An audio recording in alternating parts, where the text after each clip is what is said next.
ఉన్నాడు అన్నమాట. మనం కూడా హృదయంలో సమృద్ధిగా వాక్యం ఉన్నట్టయితే కనుక ఎదుటి వారిని బట్టి మనం ఉండం. Do not say I will pay you back for this wrong అని అంటున్నాడు. వెయిట్ ఫర్ ద లార్డ్ అని అంటున్నాడు. ఏంటంట? Wait for the lord. సౌలు దొరికినప్పుడు దావీదు ఏం చేశాడు?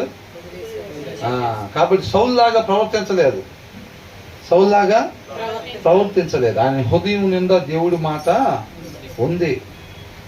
న్యాయంగా జీవించి కూడా పారిపోయాడు. అవునా కదా? సౌలు ఎమ్మడి పడుతుంటే నిజంగా ఏమైనా చేశాడు? ఆ సౌలుకి ఏమీ చేయలేదు, అయినా పారిపోయాడు. ఆయనకేంటంటే దేవుడి మాటే ఆయన జీవిత విధానం, అంతే. అర్థమవుతుందా? అంత పర్ఫెక్ట్గా స్టిక్ అని అన్నాడు. Wait for the lord and he will avenge you అని అంటున్నాడు. హీ విల్, అతనే మనల్ని రక్షించే. తెలుగులో ఏమనుంది ఆ వచ్చిన మొత్తం ఒకసారి చదవండి. కీడుకు ప్రతి కీడు నేను తప్పకుండా నీకు చేస్తానని ఎప్పుడు కూడా అనుకోకూడదు. ఏం చేయాలంట? యెహోవా కొరకు కనిపెట్టాలి. ఆ ప్రతి విషయాన్ని కూడా దేవుడు పాదాల చెంత ఉంచాలన్నమాట.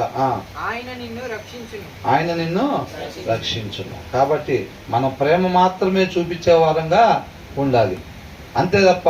ఇప్పుడు యేసుక్రీస్తు వారు కూడా ఏం చేశారు? ఆయన కొడితే, లేకపోతే ఆయన మీద ఉమ్ము వేస్తే, ఆయనకి కిరీటం, మొల్ల కిరీటం పెడితే, ప్రభు 7 రోజులు నేనేం పోన్లే, కానీ నువ్వు మాత్రం ఏం చేస్తావో తెలీదు, వీళ్ళ మొత్తాన్ని దంచిపడేసేయాలి నువ్వు మొత్తం, అట్లా కన్నడా? అదే వెయిట్ చేయటం అంటే. అట్లా కాదు. వీళ్ళు ఏం చేస్తున్నారు? వీళ్ళకి తెలియదు ప్రభు, వీళ్ళని క్షమించాను అంటున్నాడు.